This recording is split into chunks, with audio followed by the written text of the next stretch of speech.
Face au monde machine, une série de podcasts présentés par Floraison avec les animaux politiques de pièces et main-d'œuvre.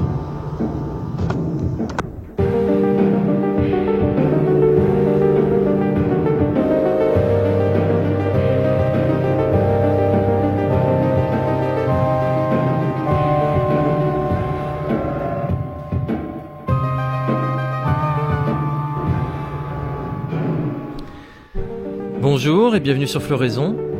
Vous écoutez Le règne machinal, c'est le 12e épisode de la série Face au monde machine, un entretien technocritique avec les grenoblois de pièces et main-d'œuvre.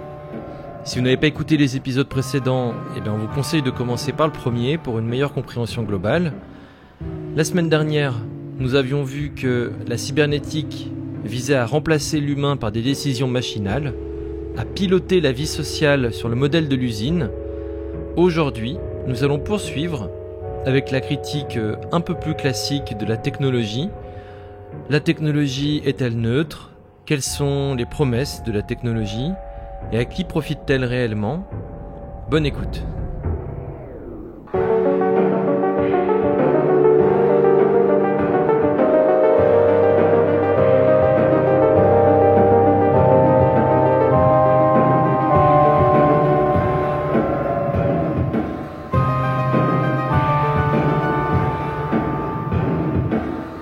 Alors je comprends pas parce qu'on m'a toujours expliqué que la technologie était neutre et que donc en fait elle était faite elle était faite pour en fait me faciliter la vie, c'est-à-dire qu'en acceptant d'être pris en charge par cette machine, méga machine cybernétique, on l'appelle comme on peut, comme on veut, finalement ça me libérerait du temps. Ça me libérerait du temps pour passer davantage de temps avec mes proches, d'être en bonne santé, de flâner, de lire, de faire de l'art, d'être plus serein. Pourquoi cette promesse elle n'est pas respectée ? Je comprends pas, on m'a menti. Alors il y a plusieurs choses dans ta question. Il y a la promesse et puis la neutralité de la technologie. Bon. Je vais commencer par la promesse. Il y a de l'ironie dans ta question parce que je pense que chaque personne qui nous entend là fait le constat que sa vie n'est pas plus sereine ou pas tellement, en tout cas pas autant qu'on lui a promis depuis qu'elle a un smartphone, si tant est qu'elle a la possibilité de faire une comparaison avec avant. Évidemment, pour les plus jeunes qui n'ont pas connu le monde d'avant, il n'y a pas de comparaison possible. En tout cas, c'est difficile, mais peut-être qu'ils peuvent nous croire sur parole. Mais c'est évident que si ça marche quand même, personne n'a mis un fusil sur la tempe des consommateurs pour leur faire acheter des smartphones. Bon. Et ça marche parce que la promesse principale, moi je crois pas que la promesse principale, ça soit gagner du temps, je sais pas quoi, peut-être. Mais c'est surtout, simplifiez-vous la vie. Et en fait, le sous-texte, c'est faites-en le moins possible. Et c'est comme ça qu'on nous vend les smartphones et toutes les applis qui vont avec et qui sont censées faire tout à notre place, jusqu'aux assistants vocaux. Alors ça, c'est le rêve. Effectivement, là, il y a de quoi se prendre pour Dieu. Puisque Dieu dit que la lumière soit et la lumière fut, et là tu dis Siri allume la lumière, elle allume la lumière. Donc t'as de quoi te croire effectivement doté de super pouvoirs. Donc là on revient à l'idée de la puissance, cette idée que d'accord, je ne suis pas au sommet de la pyramide sociale, je ne suis pas patron de Facebook ou autre, mais par ruissellement, une partie de la puissance que confère la technologie me retombe dessus. Et moi aussi, j'ai dans la poche cette prothèse électronique qui me donne une puissance. Alors, pour le coup, c'est vrai, puisque j'aime bien rappeler que la puissance de calcul d'un iPhone moyen aujourd'hui, c'est 120 millions de fois la puissance de calcul de l'ordinateur qui a permis à la mission Apollo d'envoyer l'homme sur la Lune. Donc chaque propriétaire d'un smartphone, potentiellement, a 120 millions de fois la puissance de ces gens qui ont réussi cet exploit d'aller sur la Lune. Donc évidemment, il y a de quoi se sentir puissant. Sauf que ces 120 millions de fois, qu'est-ce qu'il en fait, l'utilisateur moyen ? en gros, il en fait 2 choses principales, me semble-t-il, d'après ce que j'en vois, hein, j'ai pas de smartphone. Bon.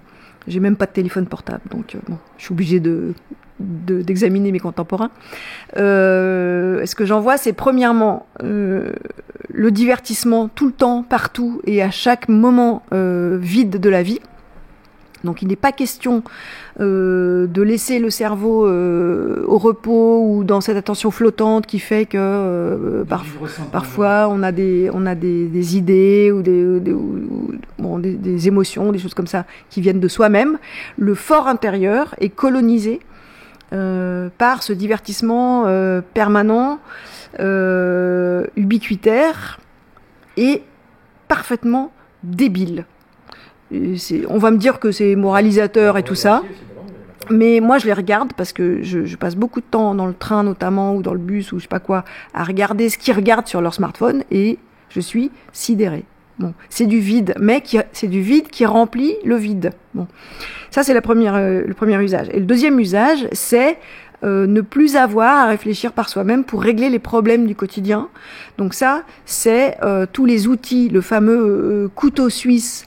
Il y a presque 20 ans de ça, on avait été à une réunion publique à la FNAC où des chercheurs du commissariat à l'énergie atomique venaient présenter leurs travaux au service du téléphone portable. Ils étaient très contents. Donc c'était les débuts du téléphone portable et tout ça. Et ils expliquaient que le projet qu'ils avaient, que à l'avenir, le téléphone portable, ça serait un couteau suisse qui nous servirait à tout. Sauf à couper des trucs. Sauf à couper. Bon, mais ça viendra. De toute façon, il n'y a plus rien à couper maintenant. Tu vas avoir une pâtée sous forme de pilule. Bon. Les fruits déjà. Ouais, voilà. Donc ça allait être un couteau suisse qui allait nous servir à tout. Bon, là aussi, ça paraissait abstrait, effectivement, mais comme nous on les prend au sérieux, on s'est dit ils vont le faire en effet. Et c'est ça le smartphone, c'est-à-dire que maintenant, si tu veux savoir où aller, comment t'orienter, t'as ton smartphone. Si tu veux savoir à quelle heure, bref, je vous passe la liste, mais effectivement, si tu cherches des copains ou des amoureux, ton smartphone va te dire lesquels il faut choisir. Bref, tu peux plus rien faire sur ton smartphone parce que premièrement, l'État plateforme. Il t'impose d'aller pour tes impôts, ta carte grise, ta sécu, ton pôle emploi, etc., d'aller sur Internet.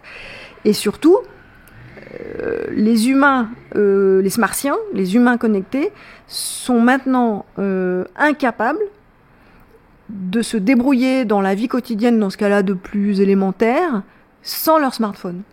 Et c'est là que on se dit que ça y est, la dépendance au technotop, elle est totale. S'ils n'ont pas leur smartphone, ils peuvent rien faire. Et ce qui leur reste d'autonomie, c'est l'autonomie de la batterie de leur téléphone. C'est tout. Il n'y a pas d'autre autonomie envisageable. Et en plus, maintenant, ils voient même plus trop de quoi on parle. Finalement, quand on dit, vous savez, être capable de se débrouiller par soi-même, résoudre les problèmes, trouver son chemin, comprendre l'environnement dans lequel on se situe, mais l'environnement physique, matériel, géographique. Ça n'a plus de sens. Enfin, nous, on a croisé une fois 2 filles en montagne qui cherchaient leur chemin et elles avaient leur smartphone avec sur l'écran, il y avait une flèche comme ça devant elles. Oui, je disais, ce sont des humains diminués et qui ont consenti à leur diminution et qui vivent heureux dans leur état d'humains diminués. Ils sont bien, quoi. Ils voient pas pourquoi ça. Enfin, ils espèrent même que ça va aller plus loin. Qui vont s'épargner d'autres peines.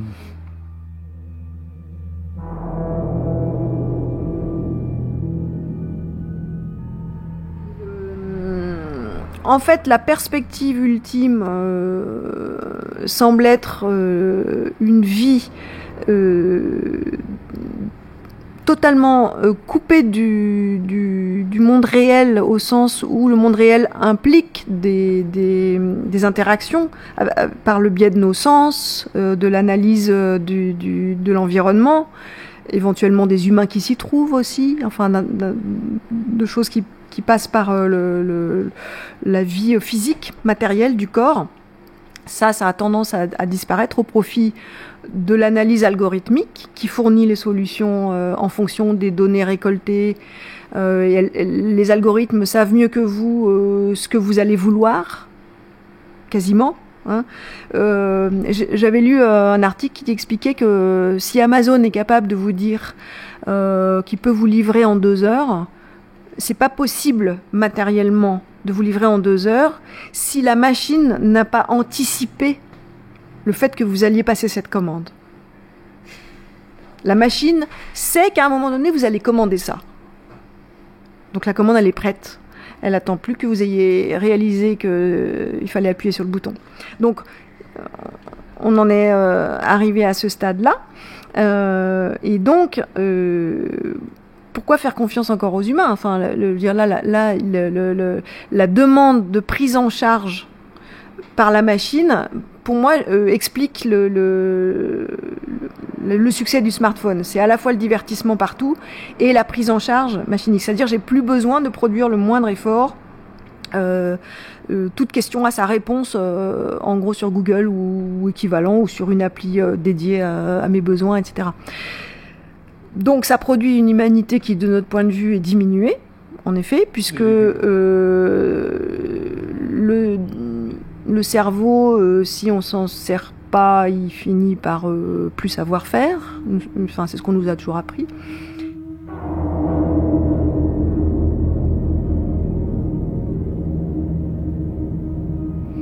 Et alors là, on arrive à l'idée de la contre-productivité d'Illich, qui est intéressante, puisque pendant longtemps, les machines ont effectivement soulagé les efforts physiques que pouvaient faire des paysans, des artisans, des gens qui avaient des bûcherons, les charpentiers, etc. On peut imaginer que l'arrivée de certaines machines soulageait effectivement les efforts du corps, les efforts physiques, et ont sans doute permis d'économiser en matière de santé et de gagner un peu des espérances de vie. Et puis arrive un moment, ce que décrit Illich, la contre-productivité, c'est le moment où, ça y est, on arrive à ce stade où les machines font tout à notre place, et physiquement, on commence à se dégrader, non pas parce qu'on fait trop d'efforts, mais parce qu'on n'en fait plus assez. On prend la voiture pour faire 1 kilomètre, on prend l'ascenseur pour monter un étage, et ainsi de suite. Et donc là, on vit maintenant le moment où nos corps se sont abîmés de trop peu d'efforts, parce que les machines ont pris le relais. Et ça produit ces fameuses comorbidités dont ont été victimes les gens qui sont morts du Covid. Ils ne sont pas morts du Covid, enfin ils sont morts du Covid, mais sur des corps qui n'étaient plus capables d'encaisser une agression comme ça, parce que trop dégradés par la place de la machine. Hein, la sédentarité est la mère de toutes les comorbidités. Et là, on est en train de reproduire la chose sur les cerveaux. Tu peux le redire, parce que tu l'as dit très vite, mais donc la sédentarité est la mère de toutes les maladies ? Non, la sédentarité est la mère de ce qu'on appelle les maladies de civilisation. C'est intéressant comme terme, parce que c'est vraiment un terme qui avoue, de toute façon, je sais pas, l'inconscient a dû parler un jour, j'en sais rien, chez un médecin ou chez des épidémiologistes. Mais c'est de quelle civilisation on parle ? En fait, c'est des maladies de la civilisation industrielle. La sédentarité entraîne l'obésité, le diabète, les maladies cardiovasculaires, et donc les premières causes de mortalité quasiment aujourd'hui. Donc, pas seulement la sédentarité. Enfin, la malbouffe, l'environnement pathogène.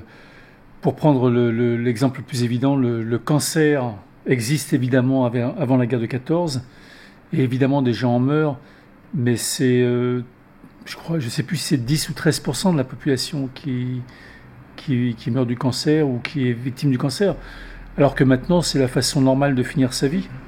Et si c'est pas le cancer, c'est une maladie cardiovasculaire.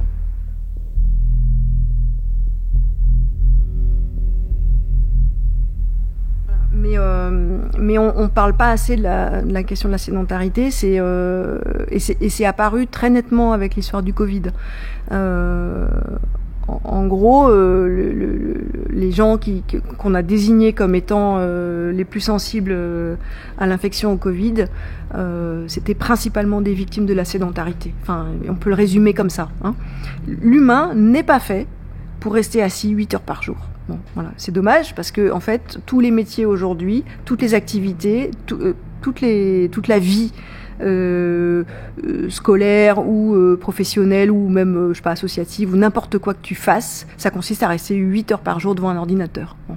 Donc, on a ce problème de contre-productivité donc sur la santé physique, et maintenant on est en train de reproduire la même chose avec le cerveau, c'est-à-dire que pendant un moment on s'est dit quand même c'est pratique ces machines, ça nous permet d'avoir accès à je sais pas quoi toute l'information en direct, enfin bon bref tous les arguments utilisés pour vanter Internet et le fait de rester devant des ordinateurs toute la journée.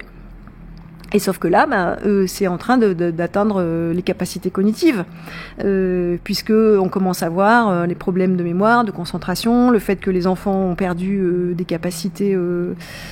Alors les enfants, ils ont perdu, c'est des choses incroyables. Ils ont perdu, alerte de la société des médecins cardiaques, cardiovasculaires, en disant les enfants ont perdu un quart ou je sais plus, enfin, de leur force cardiovasculaire parce qu'ils ne courent plus, ils ne jouent plus, ils font plus d'activité physique. On est obligé de rappeler aux gens, vous savez, les petits, ils ont besoin de courir au moins 1 heure par jour.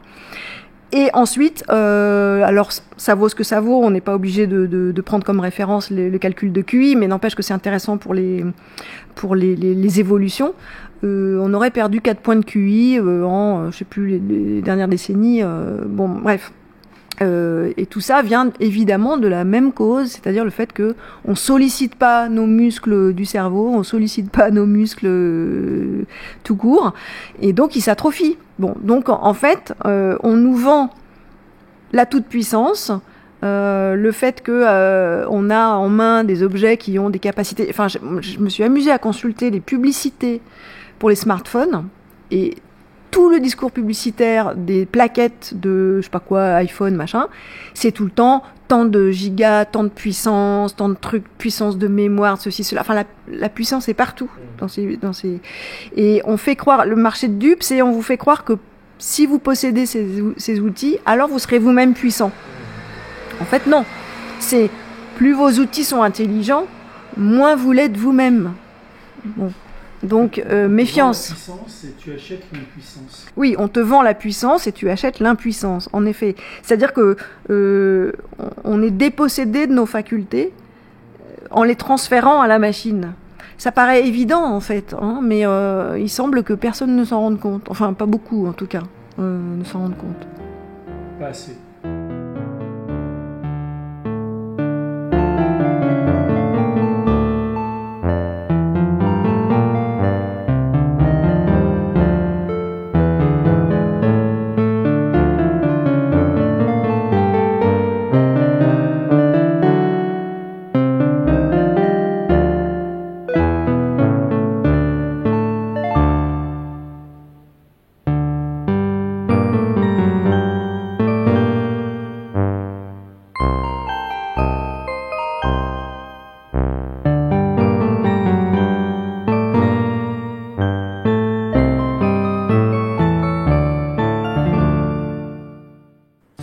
Je dois faire mon mea culpa. C'est pas du tout que j'avais pas, on m'a menti sur la promesse. C'est tout simplement que je l'ai mal interprété.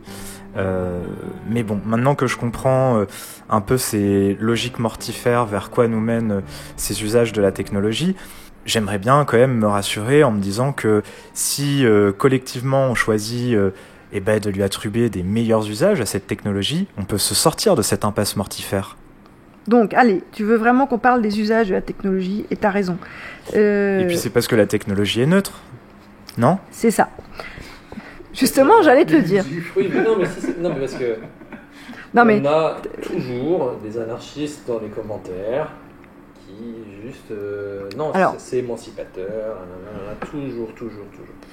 Chaque fois qu'on fait une causerie, il y a débat après, les gens interviennent, ont des arguments, etc. Et puis il y en a toujours un à un moment donné qui dit non mais il y a quand même quelque chose, il faut quand même qu'on prenne conscience d'une chose, quoi. C'est que la technologie, tout dépend des usages qu'on en fait. Bon, la technologie en soi est neutre. Donc pourquoi accuser la technologie, au fond ? Elle y est pour rien, elle, la pauvre. Bon, voilà. En effet. Alors c'est une vision très étrange de la technologie, qui semblerait avoir une vie autonome, venue de nulle part, comme ça. Puis après, les mauvais humains, les humains en feraient un mauvais usage. Donc la première réponse, c'est de dire, écoute, la meilleure solution, c'est de pas la mettre entre les mains des humains. Laissons la technologie dans le ciel des idées. Enfin, je sais pas où elle est exactement dans la tête de ces gens, mais elle semble venir d'une planète pure. Donc, ne la mettons pas entre la main des humains, puisqu'ils en font des mauvais et des bons usages. Bon. Puis une fois que la blague est passée, regardons les choses en face. La technologie, elle a toujours... Alors, quand on parle de technologie, on parle pas de technique, déjà. La technique, ça vient de la techné, c'est l'idée que c'est l'art de faire les choses, le savoir-faire. Donc, au départ, c'est l'usage d'outils. On a besoin d'outils, en effet, pour exercer son art de menuisier, de tailleur de pierre, et ainsi de suite. Et l'outil, l'artisan ou la personne qui l'utilise le maîtrise, c'est-à-dire que l'usager peut éventuellement le fabriquer lui-même ou le faire fabriquer par quelqu'un qui sait dans son environnement proche. C'est le cas dans tous les villages médiévaux, enfin, ça se passe comme ça. Il peut le réparer lui-même et il peut en avoir un usage qui lui est propre. Il peut, comme on dit, on fait l'outil à sa main. Moi, mon marteau, à la fin, à force de l'utiliser, il a pris une marque particulière parce que c'est bizarre, je le tiens plutôt comme ça. Et toi, t'es gaucher, tu prends ton outil comme ça, tu le fais à ta main. Et donc l'outil, il prolonge ton bras, ta main, et il te donne en effet de la capacité d'agir, et il te donne de l'autonomie. Parce que il te permet d'avoir une action que tu as décidée toi, et il obéit à ta volonté, à ton besoin. Bon. Et puis quand tu passes à la technologie, là tu changes complètement de monde, parce que tu commences à parler de système. C'est-à-dire que, en gros, pour dire rapidement, mais au XVIIIe siècle, les progrès scientifiques que font vraiment les sciences, c'est-à-dire l'optique, la mécanique, etc., enfin les progrès d'observation du monde, amènent à des progrès des outils eux-mêmes, mais qui restent des outils. Bon. Par exemple, on fait des engrenages plus fins, ou on règle mieux les loupes et ainsi de suite. Et ça permet à l'artisan qui les utilise, en effet, d'avoir un geste plus juste, plus sûr. Et on peut vraiment parler de progrès, mais c'est un progrès qui est incorporé en quelque sorte. Et ça fonctionne, mettons au XVIIIe siècle, et puis au XIXe, arrive la fameuse révolution thermodynamique, et là entre en jeu la question de l'énergie. Et quand tu commences à motoriser les choses avec la machine à vapeur, tu commences à fabriquer des systèmes. Tu n'es plus dans l'outil, mais tu passes dans la technologie. Et donc, le progrès, il consiste pas juste à mieux ajuster, etc., mais à motoriser, et c'est le moment de la fabrique. Et donc, les métiers à tisser deviennent plus automatisés, etc. Et là, toi, tu ne peux plus maîtriser l'outil et le faire à ta main, mais tu es requis de répondre aux exigences de l'outil. Parce que si tu ne réponds pas à la procédure de la machine, tu vas avoir des problèmes, y compris des problèmes physiques. Si tu laisses ta main au mauvais moment dans le marteau-pilon ou je sais pas quoi, tu vas avoir un problème. Et donc, la technologie, ça implique une hiérarchisation aussi, parce qu'il y a l'ingénieur qui conçoit, il y a celui qui fournit l'énergie, il y a celui qui alimente la machine, il y a celui qui sait faire telle et telle chose, une séparation donc des tâches, et puis principalement l'obéissance à la machine et l'incorporation. Quand l'outil te permettait d'accroître ta capacité d'agir, là c'est l'inverse, c'est la machine qui prend ton savoir-faire et l'incorpore à elle-même en quelque sorte. Elle l'engloutit. C'est ce qui se passe avec l'ordinateur, qui engloutit nos capacités physiques. Donc déjà la technologie c'est compliqué. C'est un système complexe. Quand on en est au stade du numérique, tu crois que tu es un super hacker très fort, autonome avec ton ordinateur, tu oublies juste que ton ordinateur, il est connecté d'une part à une centrale nucléaire, d'autre part à des câbles, à des satellites, à des data centers. Donc en fait, tu dépends d'une méga structure qui sont loin de te donner de l'autonomie. C'est l'inverse, on est dans le domaine de l'hétéronomie, c'est-à-dire que tu ne maîtrises plus les lois et tu vas pas faire la machine à ta main, tu vas pas faire le satellite à ta main, tu vois.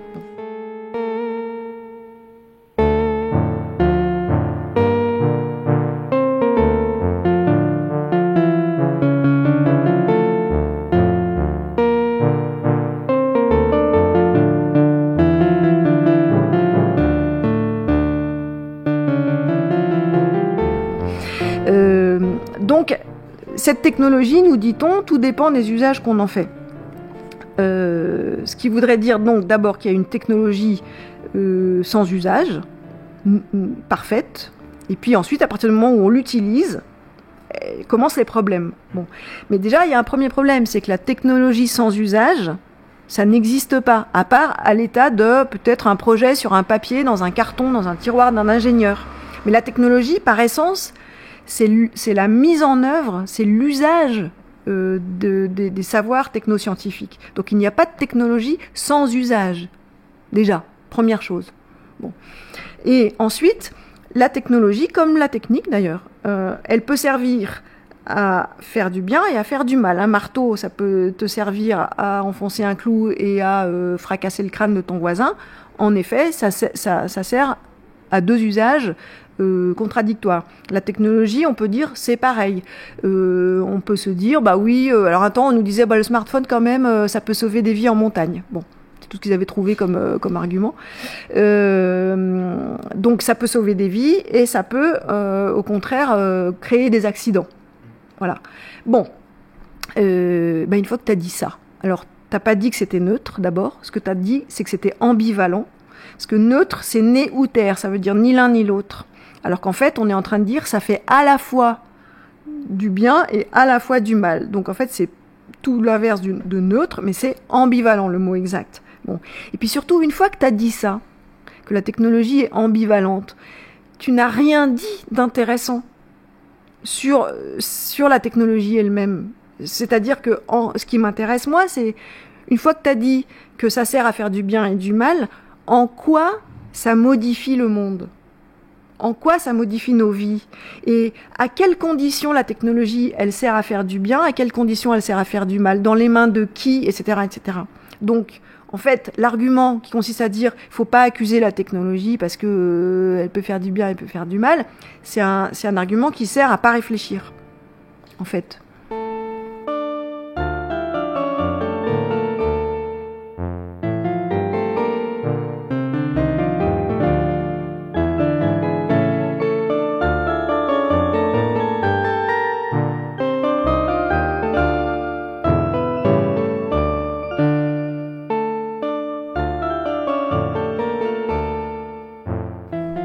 La technologie n'existe pas indépendamment du monde qu'elle fabrique à son image.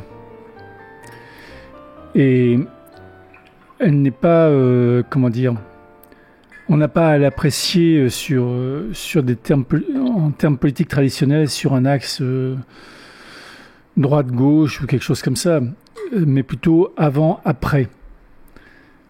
Quel monde existait avant la technologie, que moi je définis comme le produit des noces de la science et du capital,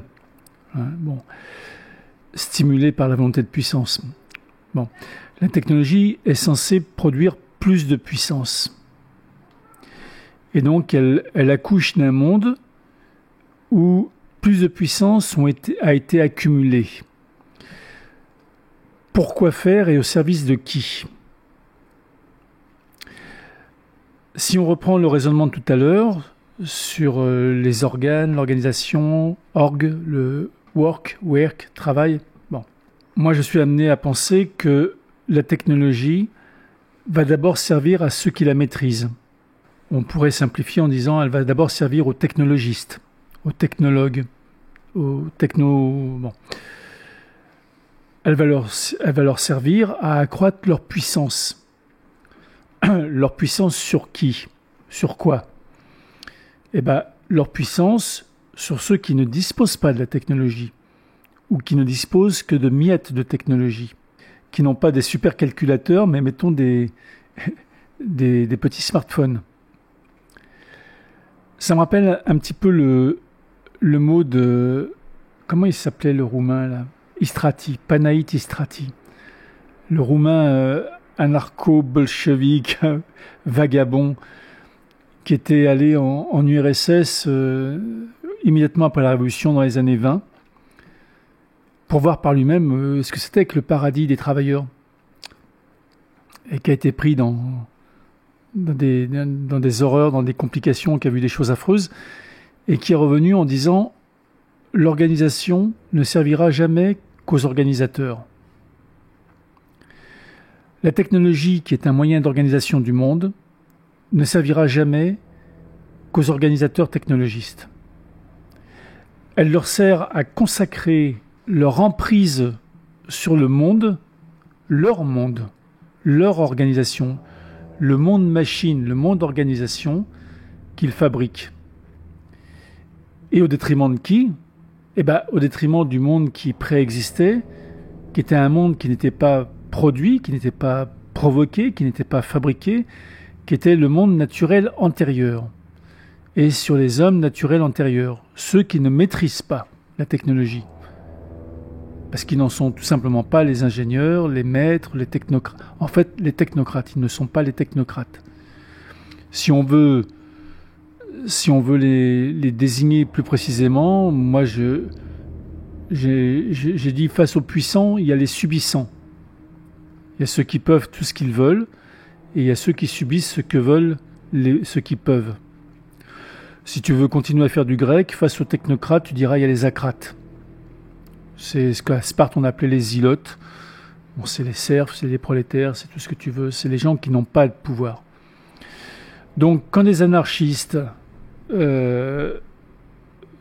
mettons qu'ils soient anarchistes, quand les anarchistes disent non mais la technologie c'est neutre, tout dépend ce qu'on en fait, c'est d'une étourderie incroyable.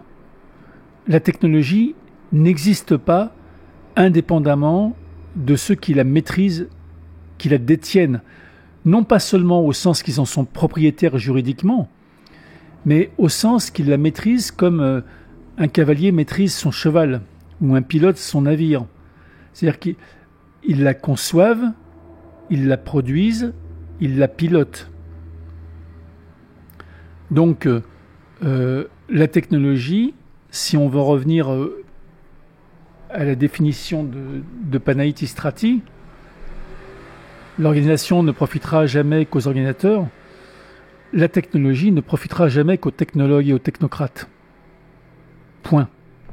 Et tout le reste, que ce soit le monde naturel, avec ses minerais, ses matières premières, ou ces humains naturels, ne sont jamais que les instruments et les moyens qu'utilisent la technologie et les technocrates pour arriver à leur fin, c'est-à-dire un surcroît de puissance. Je ne sais pas si l'anarchiste en question est capable d'aller jusqu'au bout de ce raisonnement. Si j'ai juste envie de rester candide, je pourrais très bien te rétorquer que le savoir c'est le pouvoir, et qu'à ce moment-là, pour éviter ces inégalités vis-à-vis de la volonté de puissance, je demande à ce que on met à disposition des machines pour tout le monde, et on invite les enfants de tous les pays à se former au code informatique. Ça tombe bien, c'est le projet de notre première ministre apparemment. Ça c'est l'objection de Voltaire à Rousseau. Rousseau envoie un de ses livres à Voltaire. Je ne sais plus si c'est le contrat naturel ou je ne sais pas quoi. Le contrat social, pardon. Et Voltaire répond à Rousseau, Monsieur, j'ai bien reçu votre dernier livre contre le genre humain. Il vient à le lire de furieuse envie de marcher à quatre pattes. Pour dire, t'es un obscurantiste et tu es pour la régression et ainsi de suite. L'objection que tu me fais, c'est pas celle que j'attendais. L'objection que tu me fais, c'est en fait, et si les gens ont envie d'être des légumes, et de vivre sans effort. Et pourquoi ils ne vivraient pas comme des légumes et sans faire d'efforts? Bon. C'est plus anarchiste du tout, là. Et, mettons que tu es le concombre masqué et tu es un anarchiste potager. Et donc, bon... mais ça, c'est pas être anarchiste, hein, parce que les anarchistes, les vrais anarchistes originels, c'est des gens qui ont une morale extrêmement exigeante et qui veulent beaucoup de... Ton objection serait plus pertinente si, en disant savoir c'est pouvoir, et donc dans ce cas-là, il faut renoncer à tout savoir. Et il faut renoncer au savoir parce que le savoir induira toujours un pouvoir, et le pouvoir induira toujours l'injustice et la destruction. Bon, alors ça, c'est une autre question.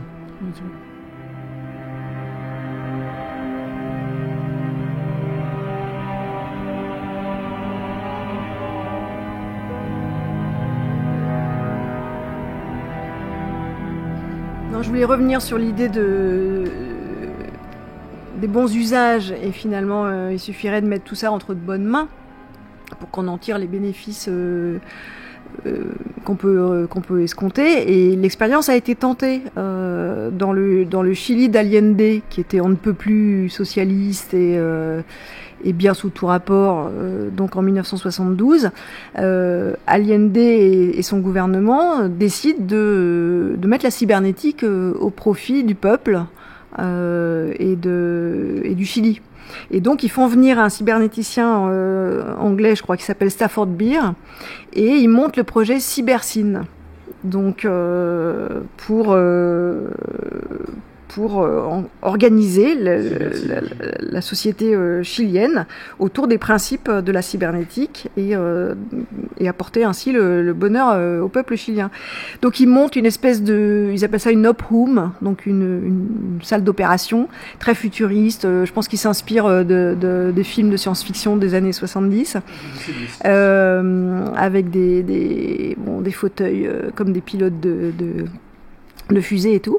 Et l'idée, c'est de faire remonter, encore une fois, c'est toujours le même principe, hein, de faire remonter en temps réel les données du terrain pour pouvoir prendre les bonnes décisions, notamment économiques. Alors d'abord, il y a deux choses. Il y a d'abord les usines, avoir les données des usines en même temps, la production, la demande, l'approvisionnement et ainsi de suite, et pour prendre les bonnes décisions et favoriser le développement économique.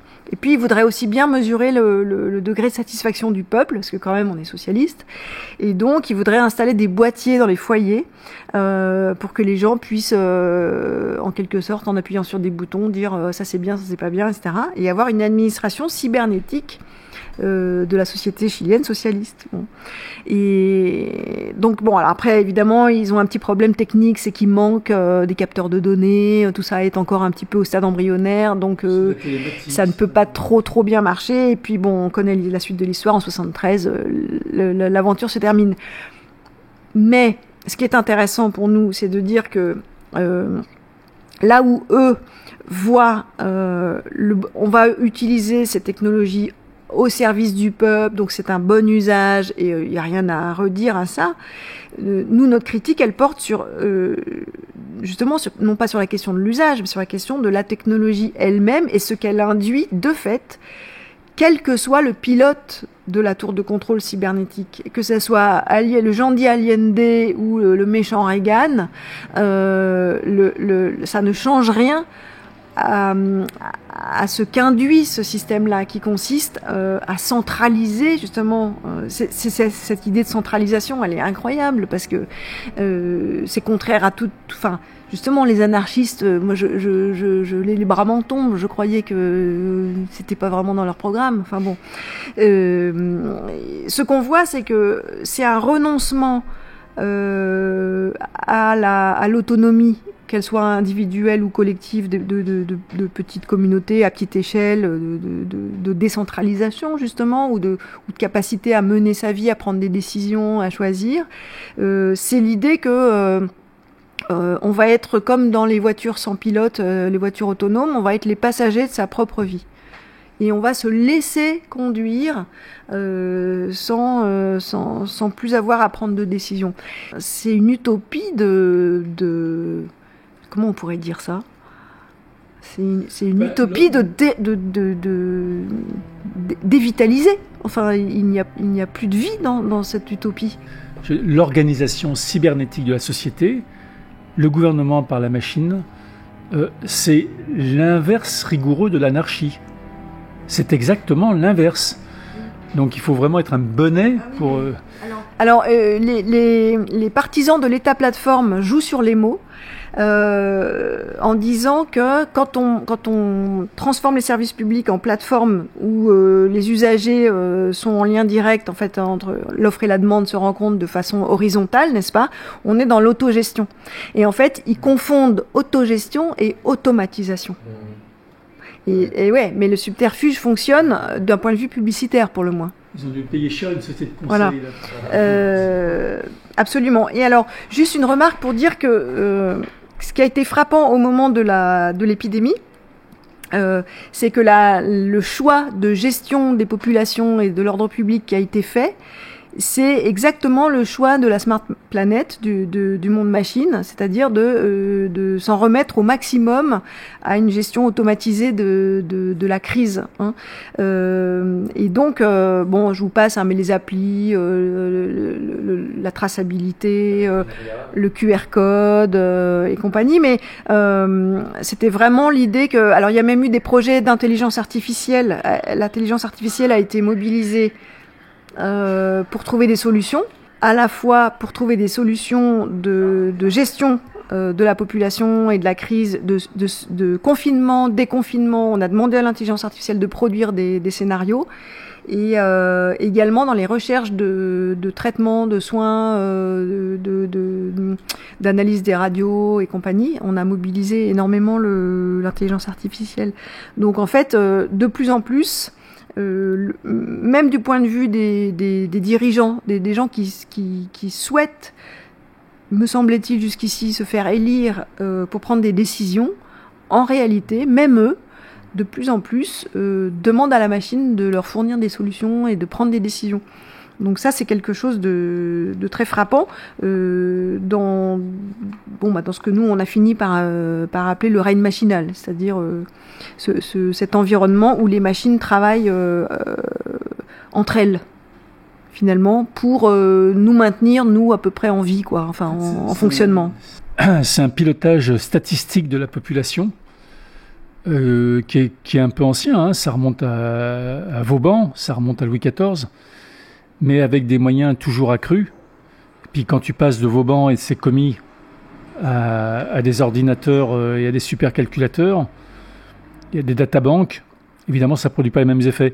Ça ne produit pas les mêmes effets, mais on s'adresse à des nombres et non pas à des individus. Alors pas de chance, hein, si toi dans ton profil médical ne correspond pas à la norme, bah tu vas avoir des effets indésirables, comment ils appellent ça, des dégâts collatéraux, non, ils disent pas ça, c'est des effets secondaires. Ouais, tu vas claquer, c'est bien dommage, mais à côté de ça, 99% de la population va s'en tirer. Et donc il est permis de te sacrifier pour sauver 99% de la population.